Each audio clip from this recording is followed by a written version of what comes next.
Presidente Paulo Guedes, bom dia. Bom dia, presidente Bia, ministro Fernando Haddad, secretário Gabriel. Obrigado por estarem aqui hoje para responder aos nossos questionamentos. Minha primeira pergunta, senhor ministro, diz respeito ao discurso do presidente Lula durante a posse da Dilma no novo Banco de Desenvolvimento, que ele disse que o Banco dos BRICS precisa se organizar para oferecer empréstimos para infraestrutura, abre aspas, para países mais pobres da América Latina e do Caribe. E a gente sabe que, para isso ser feito, é necessário, né, que o banco, que esse empréstimo tenha garantido o Tesouro Nacional de países integrantes do NDB. No caso que o Brasil ele seria, no caso, fiador disso. Contudo, por exemplo, Cuba, Venezuela, eles possuem uma dívida ainda com o Brasil, né, com o BNDES, de 529 milhões de reais. Inclusive, Cuba, né, que deu aí como garantia do não pagamento charutos em troca para o Brasil. 75% que foram quitados saíram do Tesouro do Brasil, né, não somente não pagaram, como também aquilo que pagaram foi através também do FGE. Nesse sentido, eu indago, senhor ministro, se vocês pretendem repetir o que aconteceu no passado, sabe, de financiar países não somente ditatoriais, mas que também deram calote e continuam inadimplentes com o nosso país, e também se nessa construção dessas políticas públicas se será levada em consideração a opinião brasileira, uma vez que a CNT fez uma pesquisa que quase 70% dos brasileiros não concordam com esse tipo de empréstimo internacional. E o meu segundo questionamento também diz respeito ao que os demais colegas disseram aqui a respeito do Banco Central, de que o seu chefe, né, Lula, disse que eu vou esperar esse cidadão, Campos Neto, terminar o mandato dele para a gente fazer uma avaliação do que significou o Banco Central independente.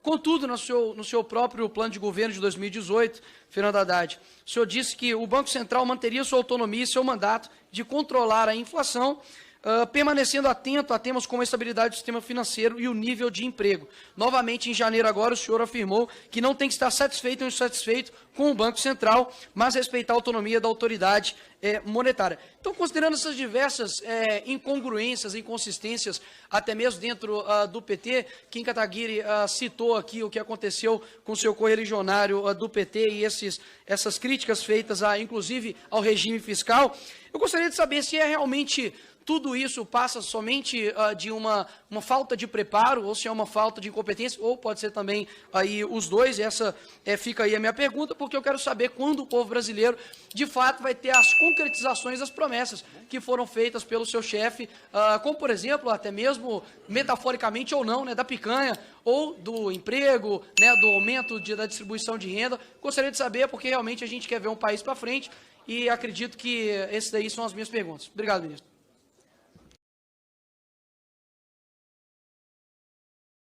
Obrigado. Certeza que o ministro não vai se opor a isso. Obrigado, deputado Rubens Júnior. O ministro Fernando Haddad dispõe de 9 minutos.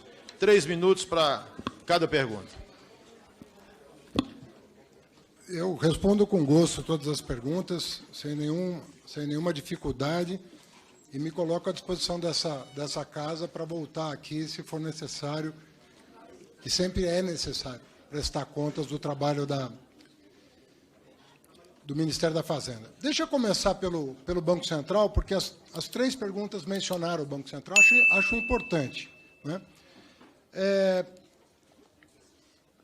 Quando a taxa de juro chegou em 13,75%, não chegou agora, chegou em agosto do ano passado, né?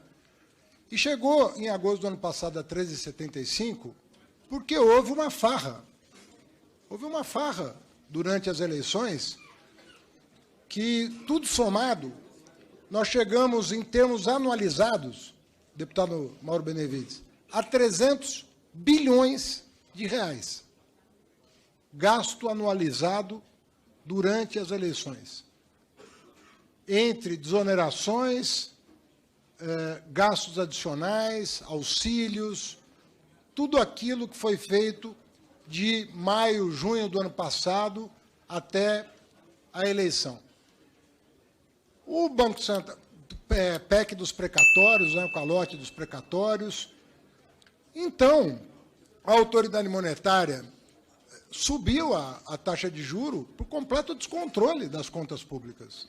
absoluto descontrole das contas públicas. Há que se pensar se deveria chegar a 13,75. Mas a inflação, vamos combinar que a inflação estava em 2 dígitos durante o governo Bolsonaro. Há muitos anos o Brasil não convivia com 2 dígitos de inflação.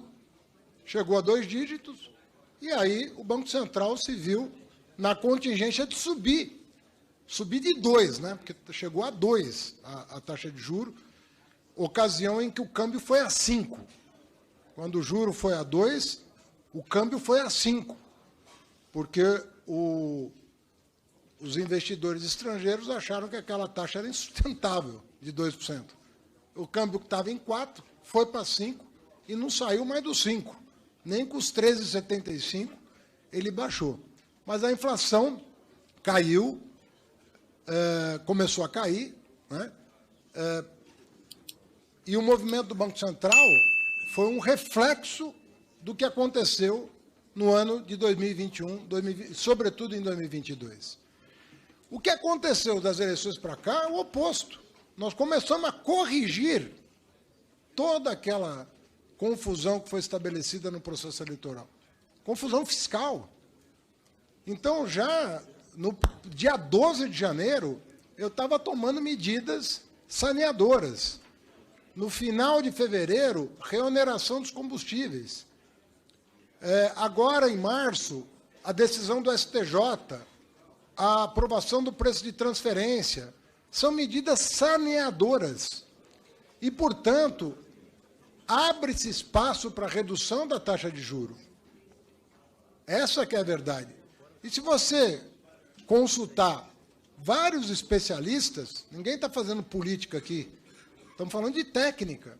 Muita gente que entende de economia imagina que haja espaço para iniciar um ciclo de cortes da taxa de juros.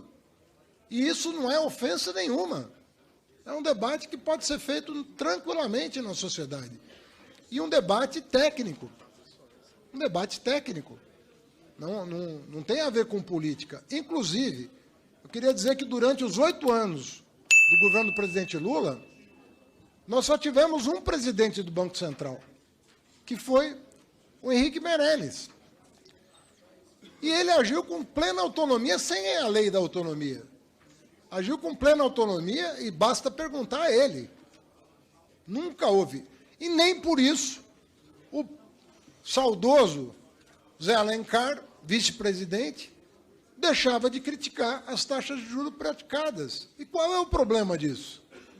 Alguém puxava a orelha do vice-presidente da República em questionar as taxas de juros praticadas por um presidente de Banco Central nomeado por aquele governo?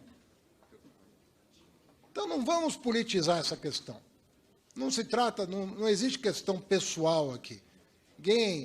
Nós estamos falando aqui se há espaço ou não, à luz das medidas tomadas e que estão consignadas nas atas do próprio Banco Central, que faz referência ao arcabouço, que faz referência à reoneração dos combustíveis, que faz referência a todas as medidas que estão sendo tomadas, né? Inclusive classificadas pelo presidente do Banco Central como corajosas, em recente entrevista na CNN. E essa discussão é absolutamente normal numa democracia. Absolutamente normal. Nenhum deputado que sobe à tribuna e fala da taxa de juros está ofendendo quem quer que seja. Está expressando uma angústia com o emprego, com o varejo. Para que o senhor tenha uma ideia, deputado Kim, nós estamos produzindo 50% do nosso potencial da indústria automobilística instalada no país. 50%. 70% dos carros hoje são vendidos à vista, porque não há crédito. O mercado de capitais está parado. Parado. Não há emissão de debênture, não há emissão de ações.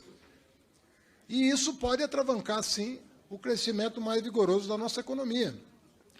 E é também legítimo da parte dos técnicos e do próprio presidente do Banco Central ter uma outra opinião. É também da democracia que ele, né, tanto é que ele vem presta contas em entrevistas, já veio ao Senado Federal falar, é um debate normal numa democracia. No mundo inteiro se discute isso. Se discute...